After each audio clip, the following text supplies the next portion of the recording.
Finally! She's right this way, Dr. Humphreys. Mrs. Stanford, hang on! Oh my! I've got no control over my body. It's like it's attacking me. Ah! Stay calm, Mrs. Stanford. Bertha, how did this happen? Mrs. Stanford was having digestive troubles. She just wanted a bicarbonate of soda before bed and... I'm sure it's nothing more than indigestion. Bertha, help me get her up off the floor. Prop her up against the bed. You don't understand. It wasn't what I ate. I think it was... It's all right, Mrs. Stanford. You don't have to speak. I think I've been poisoned again. On the night of February 28, 1905, Jane Stanford's screams echoed throughout the Moana Hotel in Honolulu, Hawaii. When Dr. Francis Howard Humphreys arrived that evening, the 76-year-old co-founder of Stanford University was convulsing with violent spasms on the floor. By 11:30 p.m., Jane Stanford was dead. Her shouts of pain made headlines across the world in the days to come, but Jane Stanford's poisoner was never found because someone put an end to the murder investigation before it even began.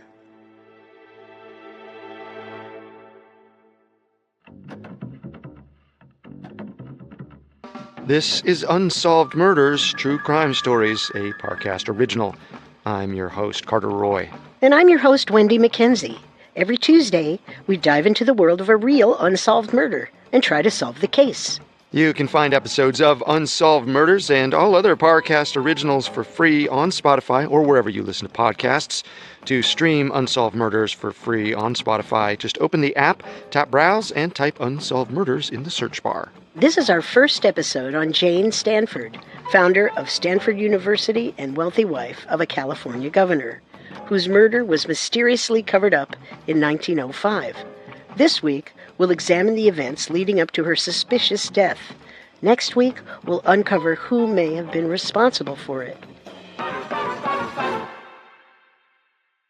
We have all that and more coming up. Stay with us.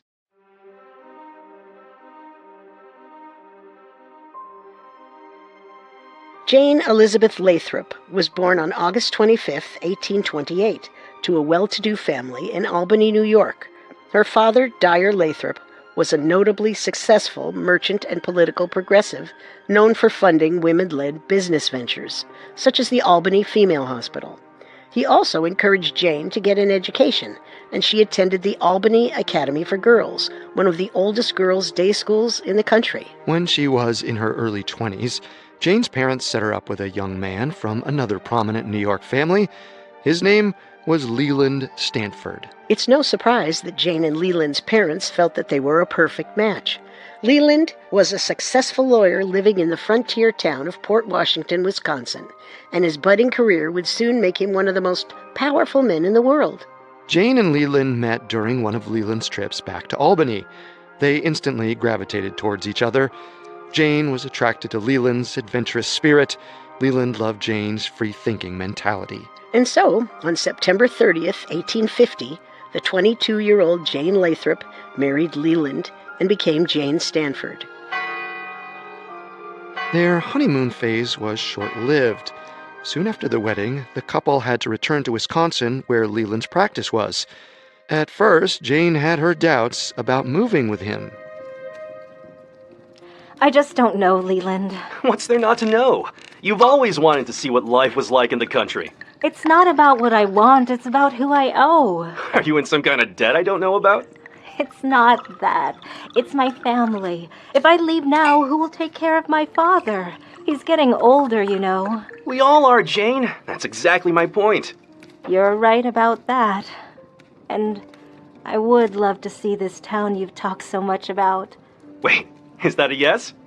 Well, yes. It's a yes. Cheers! The newlyweds left for Wisconsin almost immediately. They arrived in Port Washington in late 1850, only a few months after their wedding day. Unfortunately, life in the Midwest proved difficult. Jane may have enjoyed spending time with Leland, but there wasn't that much to spend. Leland worked constantly at his law firm, and Jane struggled to make friends in his absence. All of that would change 2 years later in 1852 when Leland's law business went up in flames, literally.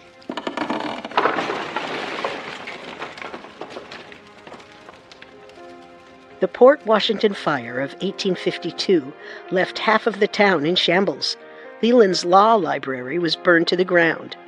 Everything the 28-year-old had worked so hard to create was gone in the blink of an eye. To make matters worse, Jane had just received bad news from back home. Her father had fallen ill. She wanted to go back to tend to her father, but Leland felt obligated to stay in Wisconsin and try to rebuild what he'd lost. So Jane left without him. The Stanfords would have to rely on letters and short visits, at least for a little while.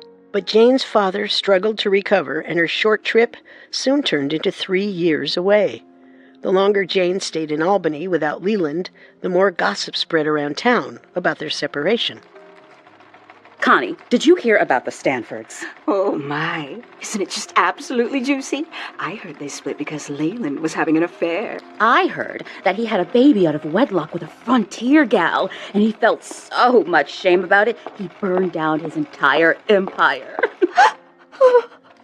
Oh, hello, Jane. We were just, working on our sewing. Excuse me, ladies.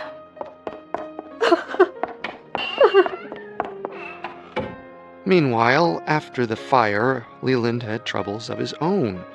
All his efforts to rebuild the Stanfords' place in Port Washington had failed. He decided to join his brothers, who had gone to chase the gold rush out west. And so, with no family or opportunities left in Wisconsin, a despondent Leland Stanford moved to California. In 1855, Jane's father finally succumbed to his illness. Leland traveled out to join her for the funeral. In honor of the philanthropist and businessman, Jane built her father the largest monument in Albany Rural Cemetery. The 30-foot hunk of stone also became the Stanfords' parting gift to the city. Leland's brothers had found success in California. The gold rush was booming, and the call of adventure tugged at Leland and Jane. With nothing holding Jane in Albany anymore, the couple left the comfy Northeast once and for all and headed west. To Sacramento, California, to be exact. But by the time they arrived in 1856, the gold rush had passed its breaking point. Over 300,000 people had descended on the state in search of a quick fortune and had scooped up almost every ounce of gold. But that didn't stop more hopeful prospectors from showing up in California each day. Leland took one look at the crowded city and saw an opportunity far more lucrative than gold. Everyone who showed up in California needed to trade. And it just so happened that Leland Stanford was an expert at making that happen. In just a few short years, Leland built himself a booming mercantile business. By the late 1850s, he became one of the richest men in the state. As one of the richest men in California, he was one of the richest men in the world. Then in 1861, Jane and Leland Stanford made the leap from rich socialites to California legends. That year, Leland Stanford decided to run for governor. The 37-year-old had already become a prominent figure in California's Republican Party, and he won the gubernatorial race by a landslide. His ambitions didn't end at politics, though. Leland had recently stumbled onto something large, something cross-continental. Short-line railroads had sprung up across the country during the previous few decades, beginning with a train from Baltimore to Ohio in 1827. A few companies had unified railroads around the Northeast, but Leland's plan was almost unheard of.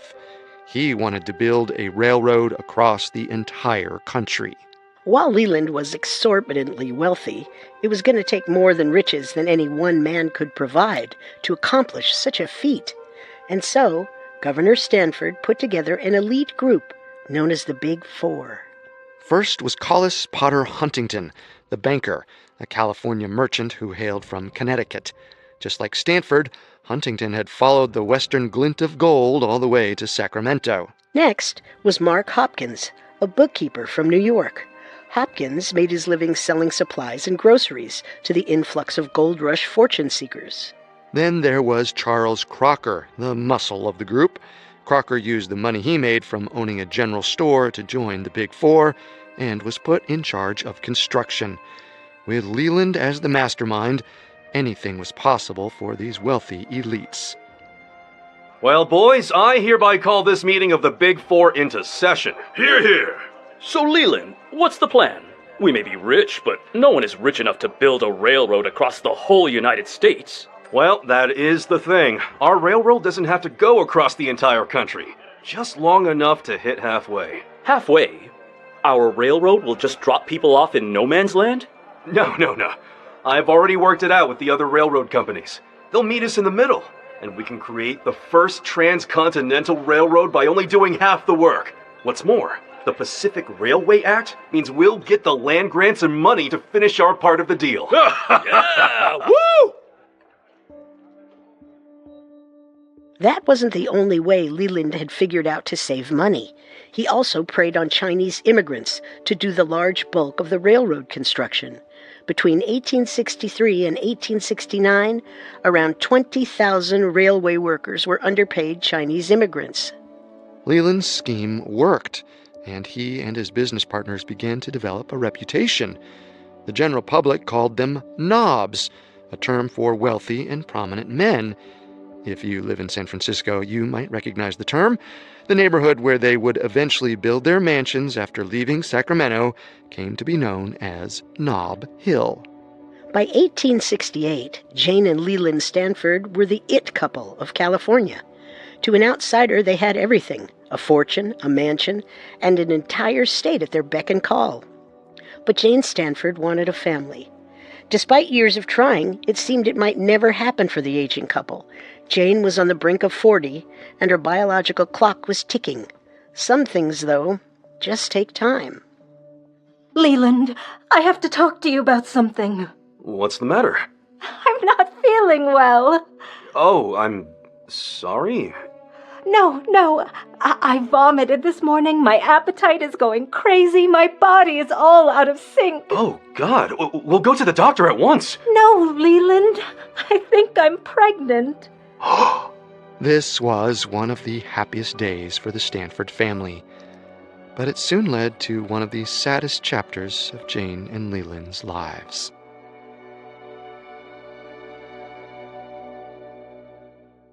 Coming up, we'll hear about the great tragedy of the Stanfords and the events that led up to Jane's mysterious death. And now, back to our story. In 1868, a new joy appeared in the Stanford-Sacramento, California household. Jane and Leland had been married and childless for 18 years, but it seemed their dream of offspring was about to be answered. Jane was pregnant. Jane, at 39 years old, was unusually old to be having her first child. It's rumored that she had already had a previous miscarriage, and the risk of another seemed high. There were plenty of other potential issues for pregnant women at her age, too, especially in the 1860s. But all their worries turned out to be nothing. On May 14, 1868, Leland Stanford, Jr. first opened his eyes to the world. To Jane and Leland, he was a miracle.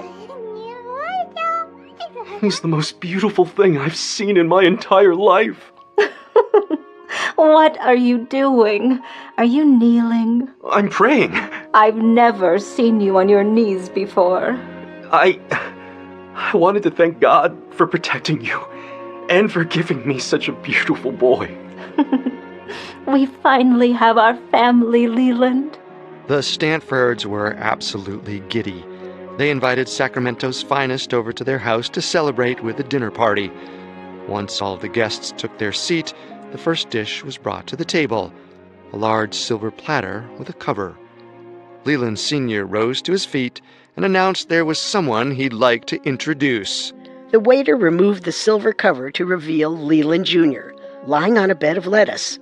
The party erupted in giddy laughter and applause. Governor Stanford picked up Leland Jr. and showed him to each and every dinner guest, the unmistakable twinkle of a father's pride in his eyes. In 1874, the Stanfords moved to San Francisco, where Leland Jr. would spend his early years. Leland Jr. was the son of one of the richest couples in the world. His daily life was understandably influenced by the glamour of wealth. He was waited on by servants, his room cleaned by maids. Nevertheless, Jane and Leland Sr. grew up in more modest circumstances and wanted to instill solid values in their son. By all accounts, those values were well received. Leland Jr. was smart and a charming young boy. He took special interest in art and mechanics and was encouraged to express his thoughts and ideas in whatever ways he wanted. There are letters in the Stanford archives that show a budding friendship between 10-year-old Leland Jr. and a handicapped neighborhood friend named Wylis. These letters show the kind of fun-loving, kind spirit that Leland Jr. was. One letter tells the story of a special trip to the mountains. Leland Jr. wrote, "We had a delightful trip to the Sierra Nevadas, snowballing to our heart's content. Our fingers were numb for half an hour afterwards." The Stanfords were great believers in the educational value of travel. Perhaps it was their own travels that formed their beliefs, or maybe it was just seeing the natural curiosity in Leland Jr. that made them want to set sail for Europe. Leland Jr.'s first grand tour of Europe came in 1880 at 12 years old. His tutor, Herbert Nash, accompanied the family everywhere they went. That boy is something special. His curiosity is ferocious, if not a little exhausting. I mean, he can't see macaroni made without having an explanation of the whole process, or glass blown without learning all the details of the business, the wages paid to the workmen, the hours of labor. Did I mention it's exhausting? In order to have more time with her son, Jane hired a personal secretary, Bertha Berner, to help her juggle her responsibilities. Bertha and Jane had a very special relationship, almost from the beginning. What started as an employer and employee dynamic quickly evolved into something warmer. Bertha came from a very different background than Jane.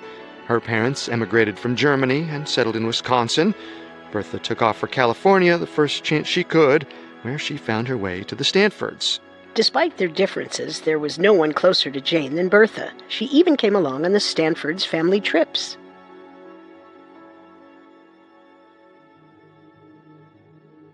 Her help was particularly important as Jane and Leland Sr. got older and their health began to decline.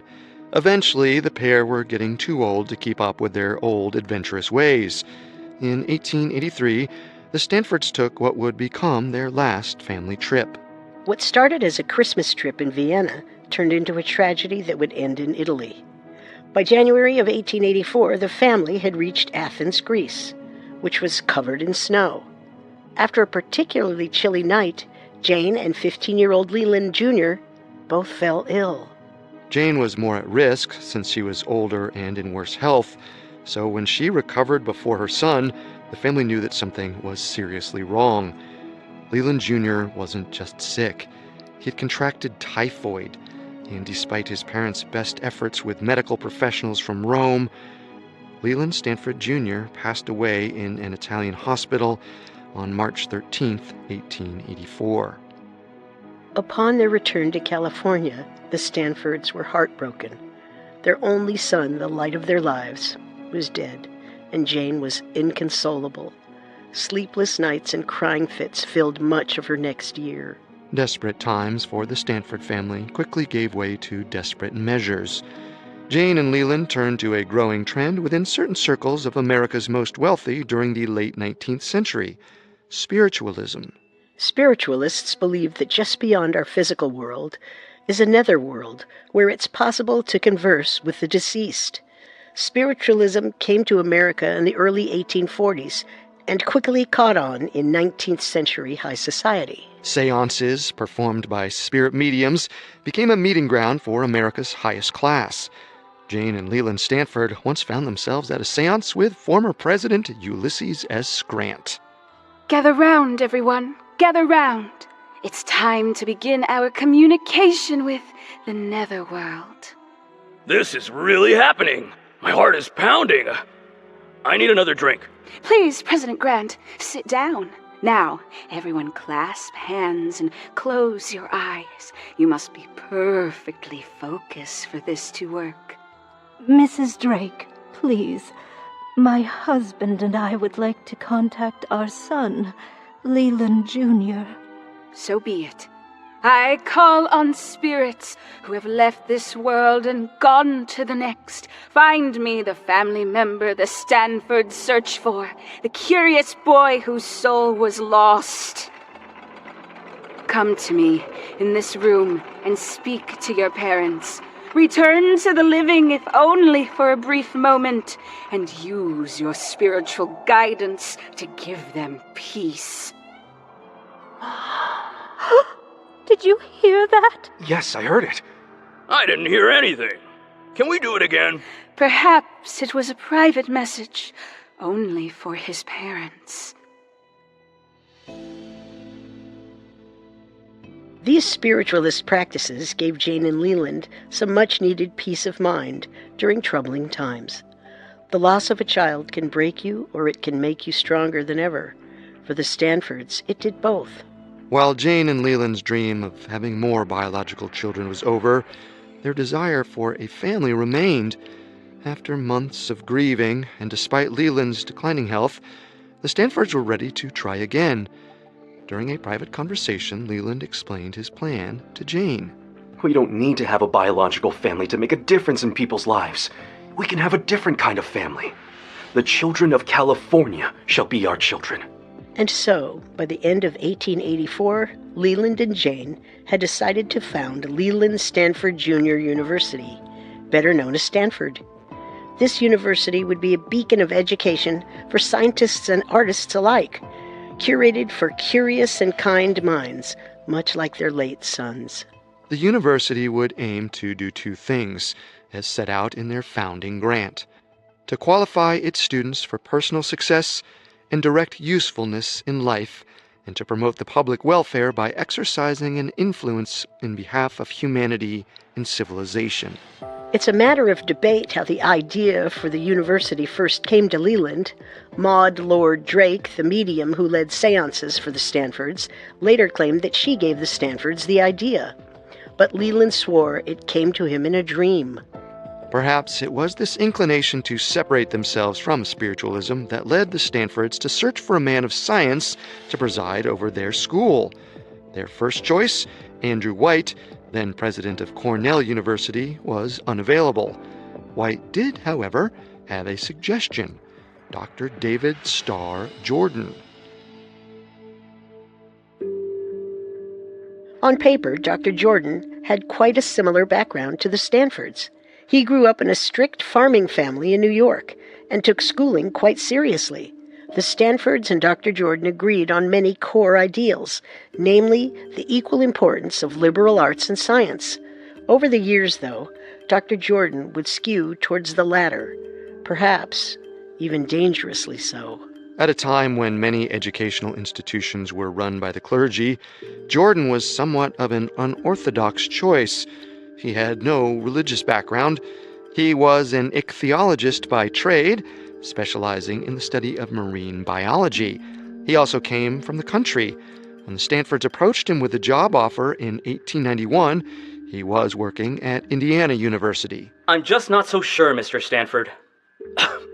What's there to not be sure about? Dr. Jordan, if I may, we're perfect for each other. You're looking for an opportunity to make a legacy. We can be that legacy. We have the opportunity to create a university that is a democracy of men. The work, not the degree, would be the goal of effort. A university where men and women alike will be accepted. How could you possibly say no to...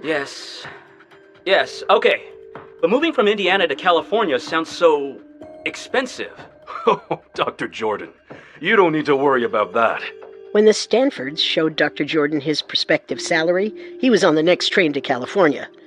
It was 3 times what he was making at the University of Indiana. After being appointed, Dr. Jordan frantically began to fill out the rest of the university staff. He chose mostly from his peers to comprise the faculty, but the Stanfords didn't know that Dr. Jordan wasn't just hiring friends. he was recruiting allies. That would only become clear years down the road.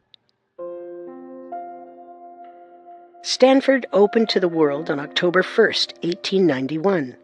The school the Stanfords had worked so hard to create had finally seen its first students. The first couple of years were a massive success. The university quickly established itself as one of the most prestigious institutions in the country. By 1893, the Stanford name stood for more than railroads and politics. It represented a way of thinking, a training ground for leaders. To the public, the face of this success was Jane. As a matter of fact, it was only Jane. Leland Stanford was notably absent once Stanford University became active. Over the course of a few years, his personal health had severely declined due to an ongoing battle with locomotor ataxia, a condition that leaves its victims unable to control their body.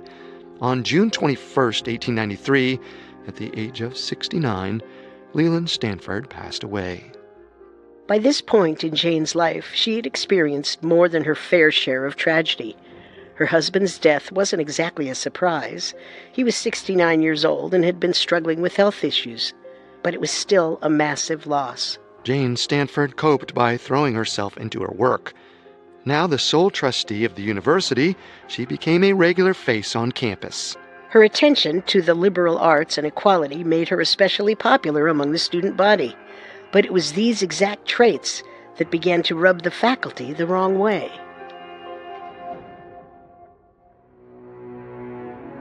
After Leland's death, Jane started butting heads more and more with David Starr Jordan. Certain aspects of Jane Stanford's beliefs offended Dr. Jordan. Her history with spiritualism offended Dr. Jordan's rigid scientific practices. Jane was also a forward thinker in racial integration and had profited from the hiring of Chinese immigrants on her husband's railway, but Dr. Jordan didn't agree. Some years later, an uglier side of David Starr Jordan revealed itself. He used the excuse of science to become involved in eugenics, the practice of selective human breeding that would later become a popular ideal of the Nazis. In 1901, Dr. Jordan wrote a series of essays titled The Blood of the Nation, a study of the decay of races through the survival of the unfit. In the essays, he writes about the need for racial segregation and cleansing in America. This attitude put him directly at odds with the widow Stanford. Their working relationship began to tear at the seams. Alliances were made. Lines were clearly drawn down the middle of the Stanford staff between those who supported Jane and those who followed Dr. Jordan. The next few years erupted into a game of faculty politics that eventually turned deadly.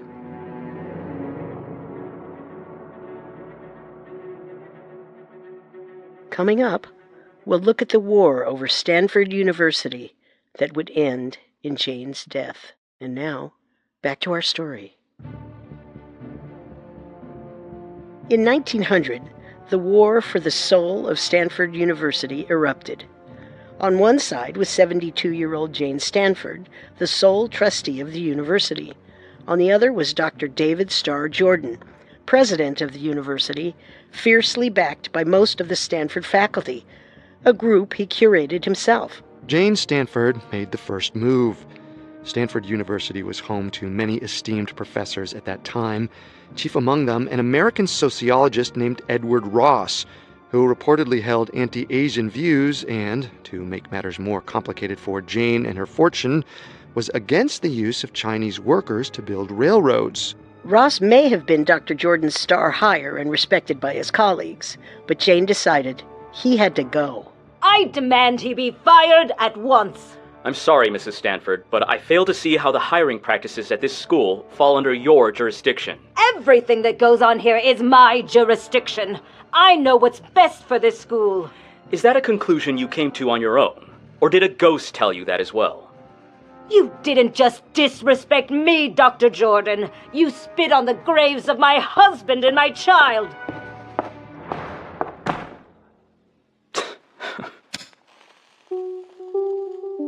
Using her power as sole trustee, Jane fired Edward Ross.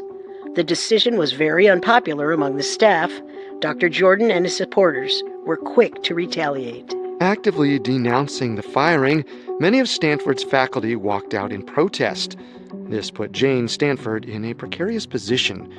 She didn't want to hire back the professor, but she didn't want to completely lose control of the situation either.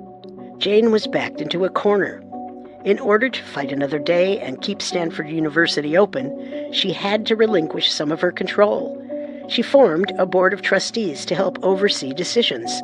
She did not give up all of her power, though. She named herself the first president of the board.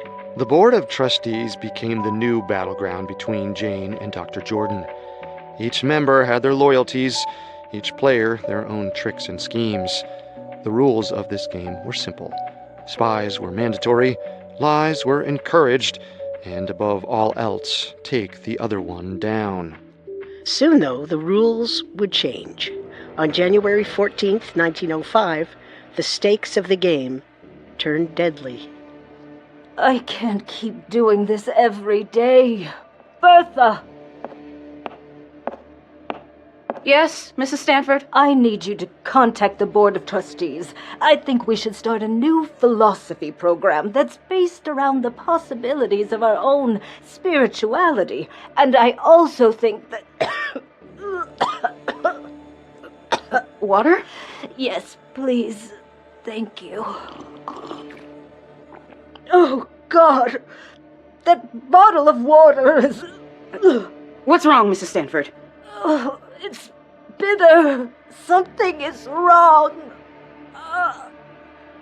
Mrs. Stanford! Bertha, try this water. Just a sip.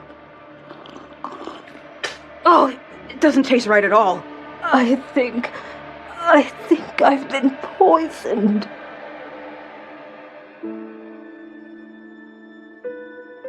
Jane's quick thinking saved her life.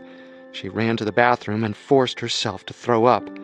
A toxicology report performed by a local pharmacy would soon confirm what Jane thought.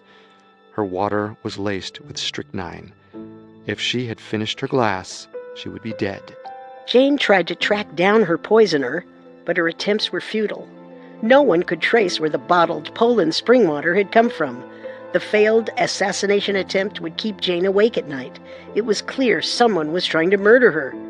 And they didn't stop trying. As the cold chill of winter blanketed the city of fog, and every corner and mysterious shadow spelled danger for Mrs. Stanford, it became clear there was only one course of action for the widowed woman: vacation. On February 15th, 1905, Jane Stanford set sail to Hawaii for some much-needed R&R. Hawaii wasn't exactly the vacation hotspot that it is today. At that time, the conglomerate of Pacific Islands wasn't even a state. Hawaii was just a U.S. territory, and tourism there was in its early years. At first, the Hawaiian vacation at the Moana Hotel was exactly what the doctor ordered. Sunny days and plentiful meals kept Jane's mind off the grief and toil of Stanford University. Little did she know the same danger she had run from waited for her on the island. February 28, 1905 started like any other day at the holiday resort, but after a wonderful meal of cucumber sandwiches, Jane began to have stomach discomfort that lasted for hours. Before bed, she asked Bertha for bicarbonate of soda, a digestive drink to help settle her stomach, but the medicine did exactly the opposite.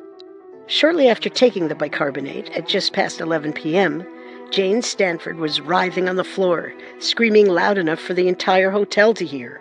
I think I've been poisoned again! Convulsing horribly, Jane pulled at the sheets and clawed at her stomach.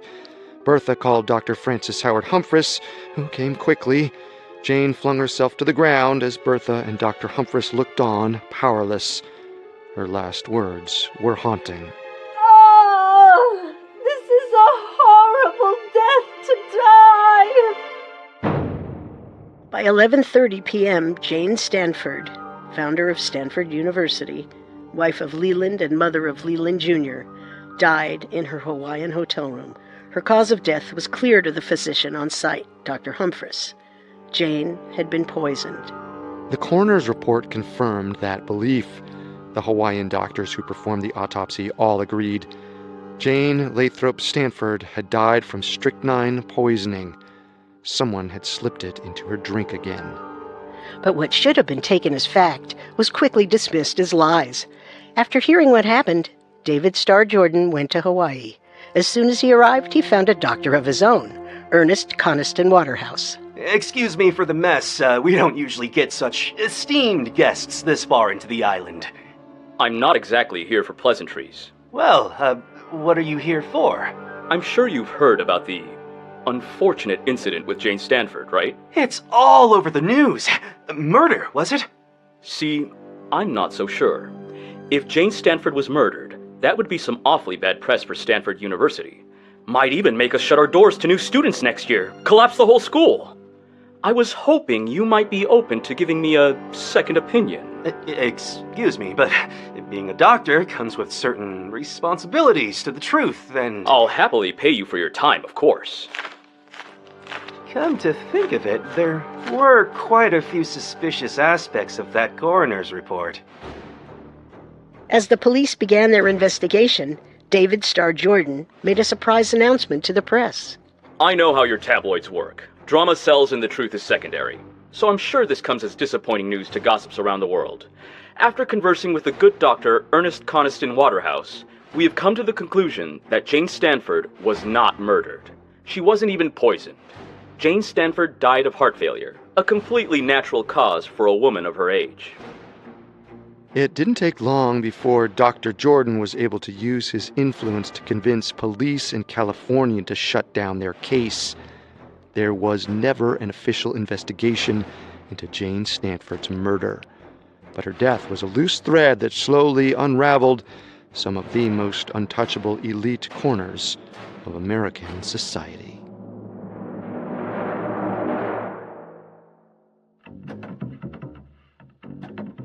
Thanks again for tuning in to Unsolved Murders. We'll be back next week with our second episode on the mysterious death and cover-up of Jane Stanford.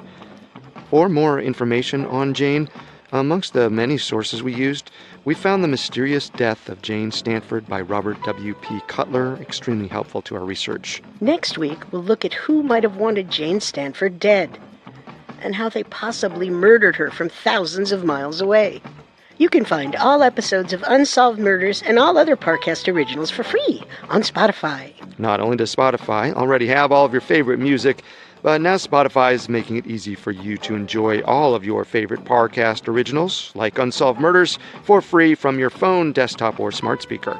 To stream Unsolved Murders on Spotify, just open the app and type Unsolved Murders in the search bar. We'll see you next time. If we live till next time. Unsolved Murders, True Crime Stories was created by Max Cutler and is a Parcast Studios original. Executive producers include Max and Ron Cutler. Sound design by Kenny Hobbs with production assistance by Ron Shapiro, Carly Madden, and Isabella Way. This episode of Unsolved Murders was written by Frank Spiro with writing assistance by Abigail Cannon. The amazing cast of voice actors includes Tom Bauer, Tiana Camacho, KJ Tang, Rebecca Thomas, and Jen Wong. It stars Wendy McKenzie and Carter Roy. Due to the graphic nature of this murder case, listener discretion is advised. This episode includes dramatizations and discussions of murder and assault that some people may find offensive. We advise extreme caution for children under 13. I'm not sure. What about all that business with the coroner's report? Oh, yeah, no, I haven't heard. I'm sure there was some complications. Tell us. It's weird. Ladies and gentlemen of the press, thank you for joining me here today. As president of Stanford University, I was, of course, as shocked as anyone when I first heard that Jane Stanford had died. As a matter of fact, I boarded the very next boat to Hawaii. Dr. Jordan, is it true that she was poisoned? I'm sure you've all heard the rumors about Mrs. Stanford's death. I am here to tell you that these rumors are lies, spread by the subpar, fraudulent Hawaiian doctors who failed to save her. Come on, heart failure? Quiet, please! Upon further investigation, the highly reputable Dr. Ernest Coniston Waterhouse found that Mrs. Stanford died of simple heart failure. But sir, what about the coroner's report? They disclosed that the autopsy showed decisive signs of strychnine poisoning. Quiet! It was heart failure. Who are you going to believe? A group of savage doctors? Or the president of Stanford University? We demand to know the truth.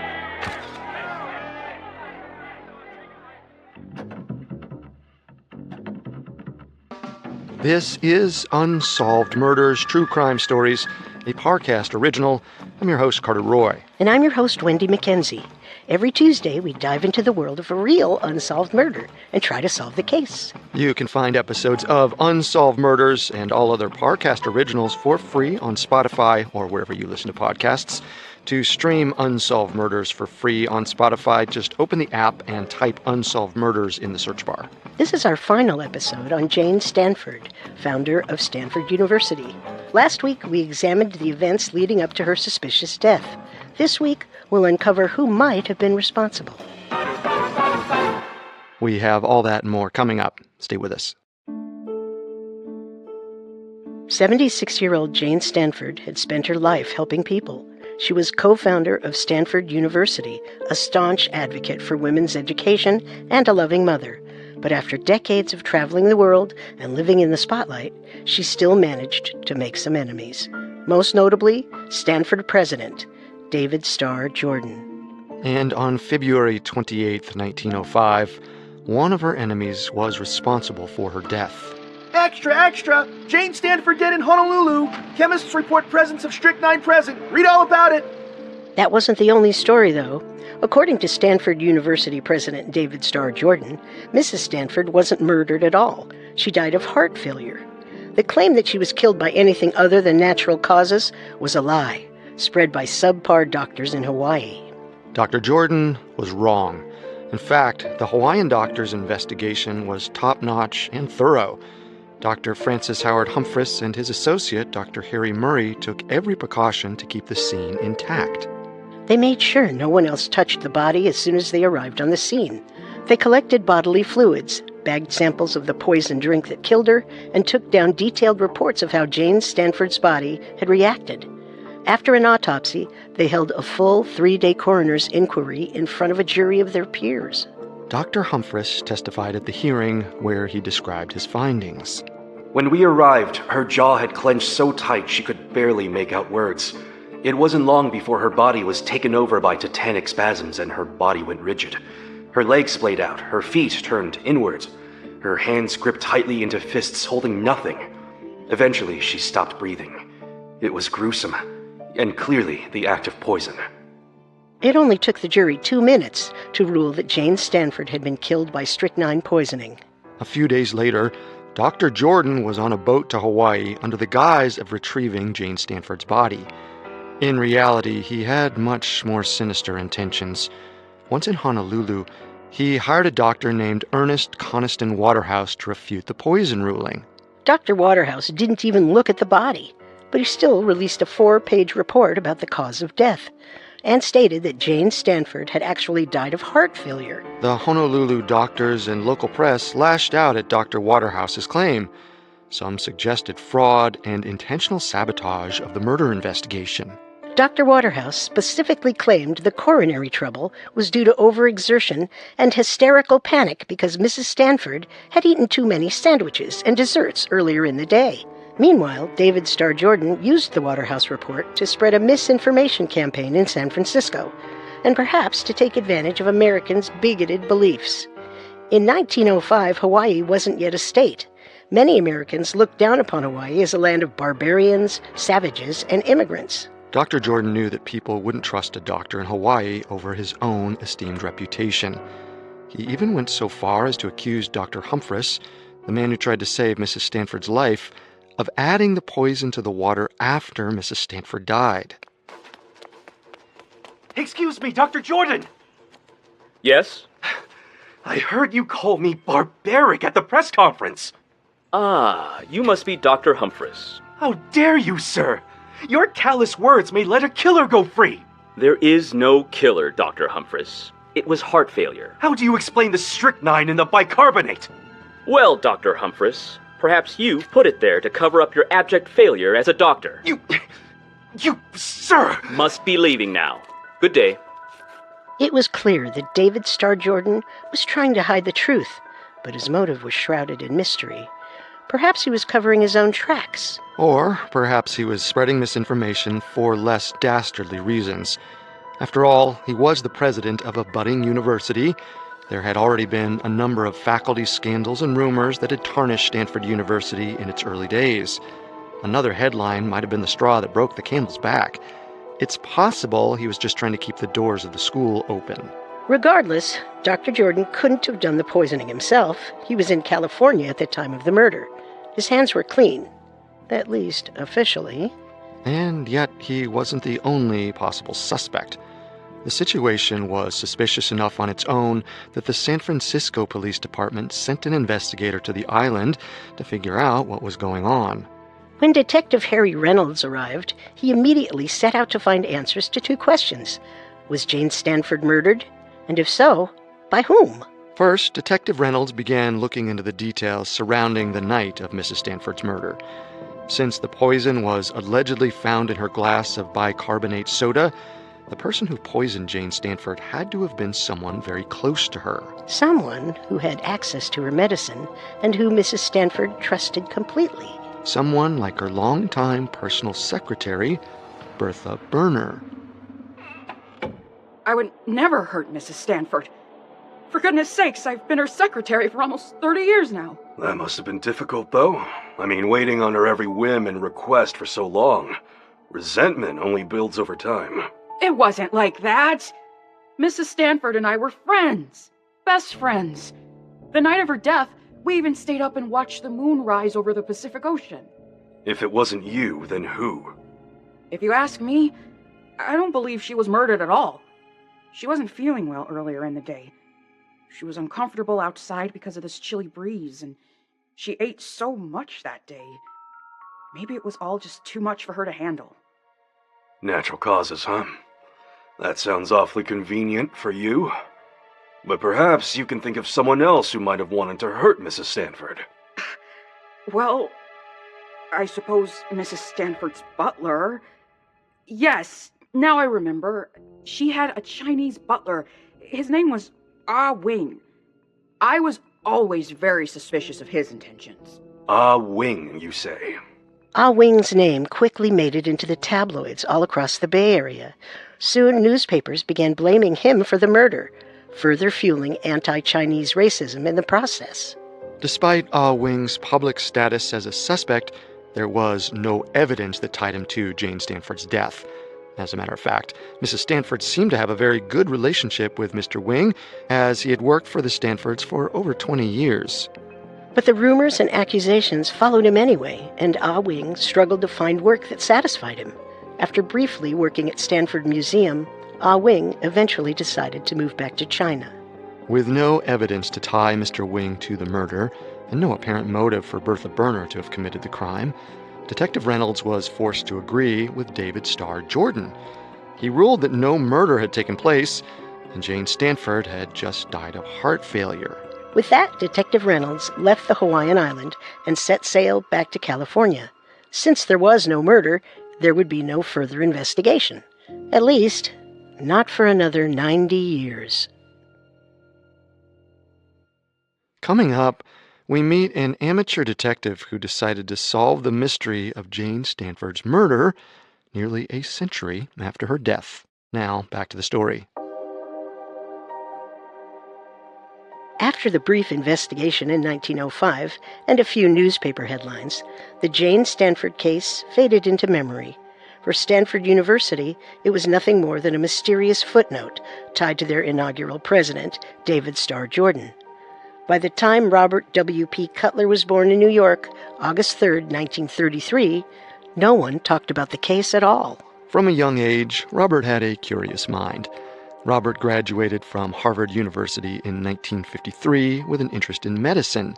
He followed that interest to Tufts Medical School, and after that to the Army as a medical officer. After coming back from the war, he came to be known for his work in neurology. Dr. Cutler specialized in Parkinson's disease and was a member of a few notable and prestigious neurology academies. Cutler first arrived at Stanford in 1974 as a professor of neurology, Over the years, he became one of the most respected professors on campus, eventually rising to the esteemed position of Senior Associate Dean of Faculty Affairs at the Stanford University School of Medicine. After a long, illustrious career, Dr. Cutler retired in 2000. After his retirement, Dr. Cutler focused on writing. He published a book titled Tin Can that explored a box of old war letters his brother and he had discovered.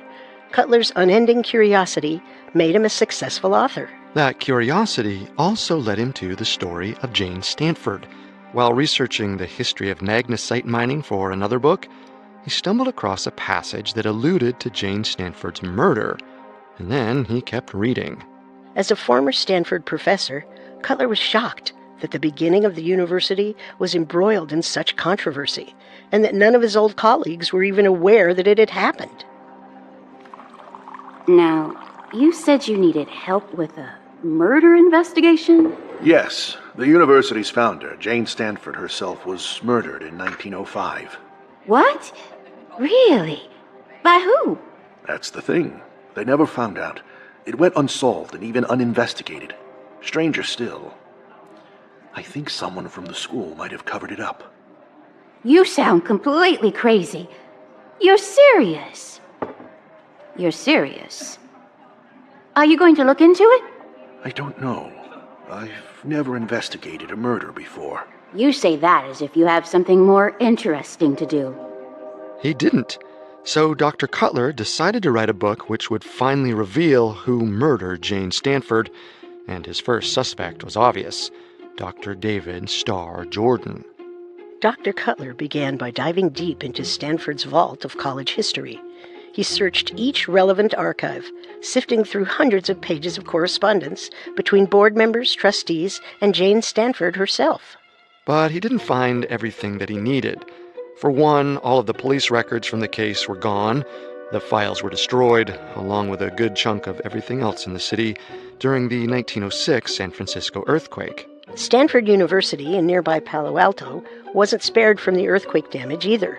But luckily, Dr. Jordan spent much of that year and the years after trying to preserve and protect the Stanford archives. A century later, Dr. Cutler sifted through these same files to look for evidence that damned Dr. Jordan. While digging through the archives for any mention of Jane Stanford's death, Dr. Cutler ran into an old friend, who we'll refer to as Professor Daniels for the sake of privacy. Daniels happened to be looking for the exact same article as Dr. Cutler, but not for the same reasons. Professor Daniels was looking into fired German professor Julius Goebel. Goebel was hired close to the founding of the university in 1892 as the head of the German department. At a time when most of the faculty was being hired by Jordan, Goebel appeared to be a rare hire by Jane Stanford herself. In David Starr Jordan's autobiography, he wrote very highly about a lot of the hires at the time, including English philology professor Ewald Flügel, another scholar from Germany. But he never said a word about Goebel himself. Dr. Jordan had brought many of his faculty recruits with him from Indiana University. Those professors had formed a tight-knit group of loyalists. Mrs. Stanford, on the other hand, had other professors she trusted in her board of trustees. As the university grew, the inner workings of the faculty became a mystery to her. But thanks to Professor Daniels, Dr. Cutler realized that Jane did have one spy inside Dr. Jordan's administration, Professor Goebel, and the two had left behind a long trail of correspondence. Dr. Cutler, with the help of Professor Daniels, uncovered Goebel's first reconnaissance mission, a faculty scandal that had mysteriously disappeared from the newspapers. The archived letters I was telling you about should be around here, Cutler. Listen to this. Dear Mrs. Stanford, your high ideals of the university and your noble desire to realize them stand in strange contrast to the actual conditions existing here. Is he talking about David Starr Jordan? He seems to be talking about something called the Gilbert Affair. The Gilbert Affair? I haven't heard about that. It seems that's by design. It seems there was a scandal surrounding zoologist Professor Charles Henry Gilbert. he was having an unsavory relationship with a young woman, but since Gilbert was a friend of Dr. Jordan's, Dr. Jordan was able to use his connections and influence to make the whole thing go away. Whitewashed, as Goebel puts it. Dr. Jordan covering things up again. Shh. Sorry. To Dr. Cutler, the Gilbert affair was much more than the gossip of a faculty scandal. It was evidence of David Starr Jordan's capacity for deception. Perhaps burying this faculty scandal is what gave Dr. Jordan the experience necessary to cover up Jane Stanford's murder. Dr. Cutler found a long history of correspondence between Jane Stanford and Julius Goebel. And it sounded like Goebel was more than just a pair of ears for Mrs. Stanford. He may have passed messages for her as well. When Dr. Cutler found a letter from late 1904 between Goebel and Horace Davis, a trustee and Jane Stanford loyalist, he knew he'd stumbled upon something big. In the letter, Goebel wrote that Mrs. Stanford wanted to make a change at the university that would shake everything up. She intended on firing David Starr Jordan. It's unknown if David Starr Jordan knew about these plans, but one thing is abundantly clear. Dr. Jordan knew about Goebel's relationship with Jane. 3 months after Jane Stanford's death, in May 1905, David Starr Jordan fired Julius Goebel. He gave the board a vague reason for Professor Goebel's departure, saying it was because of Goebel's utter disregard for the rights of others in his personal and university relations. He also blamed Goebel for failing to return 674 library books.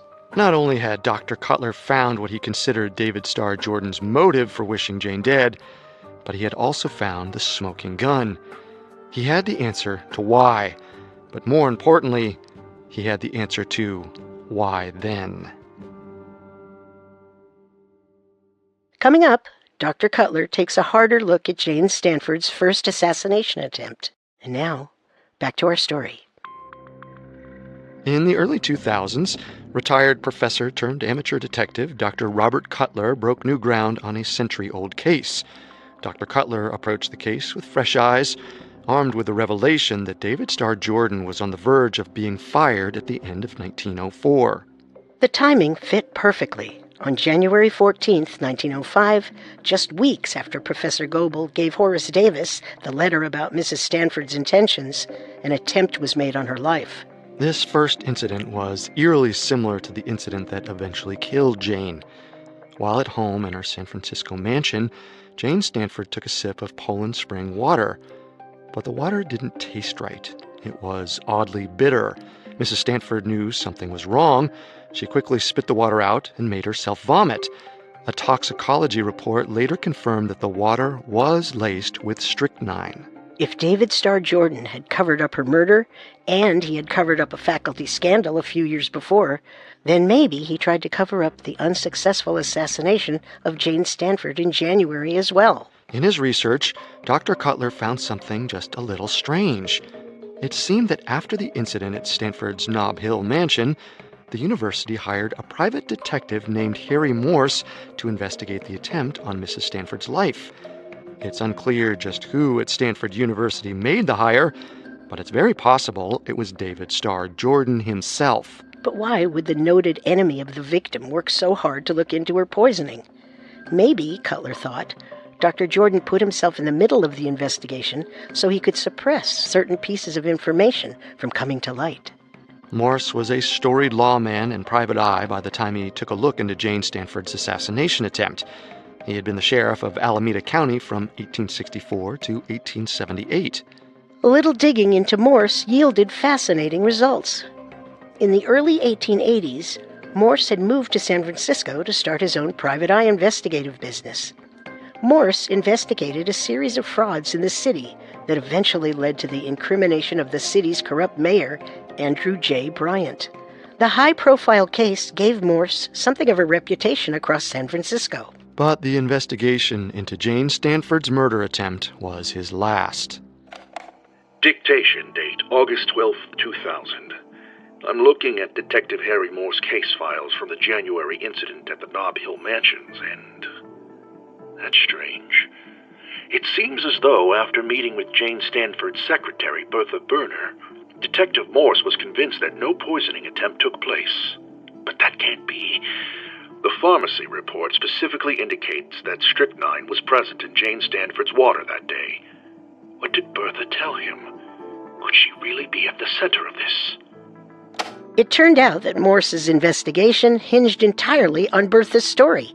Since she also took a sip of the supposed poisoned water and survived, then Mrs. Stanford wasn't really in danger after all. The water must have been poisoned after she drank it, probably by a disgruntled employee who wanted to frame another worker. Jane Stanford fired a series of housemaids, butlers, and other workers that day, and with that, the case was closed, and Mrs. Stanford headed to Hawaii. David Starr Jordan was more than happy to relay this information to the public, and he quickly shot down all rumors that Jane Stanford left town for her safety. There's absolutely no truth to it. San Francisco was cold, and Mrs. Stanford wanted to get away from things. It was for this reason alone that she started on her trip. She did not think for a minute that any attempt was being made to poison her. I do not believe there was either. It was clear to Dr. Cutler that Dr. Jordan had the motive and the experience covering up investigations to murder Jane Stanford and get away with it. But there was one glaring issue.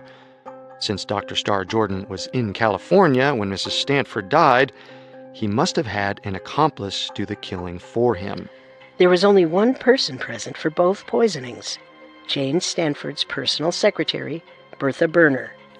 Bertha and Mrs. Stanford were very close and had been working together for more than 30 years, but perhaps something had driven a wedge between them. That's when Dr. Cutler came across Mrs. Stanford's will. In the case of Mrs. Stanford's death, Bertha was set to get $15,000. That's about $400,000 today, making the inheritance a potential motive. However, Dr. Cutler found a few issues with this theory.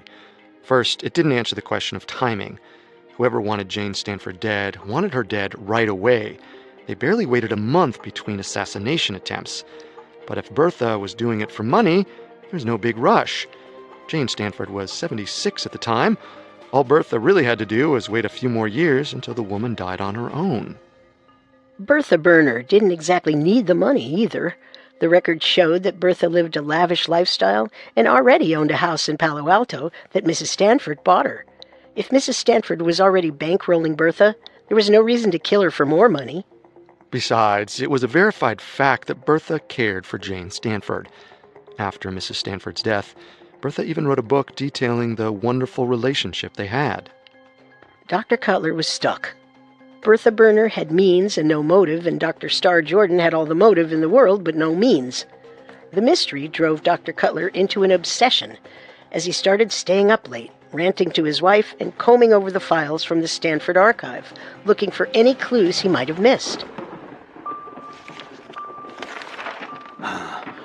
What am I missing? Bertha had no motive, and even Bertha's memoir mentions her time with Jane in Hawaii so fondly, staying up and watching the moon. Wait.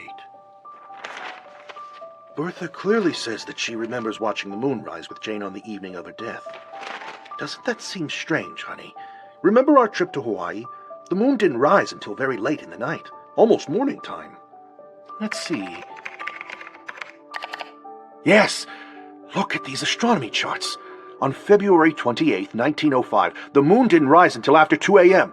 Bertha and Jane couldn't have watched the moon rise together. Jane was dead by 11:30. This is huge! Honey!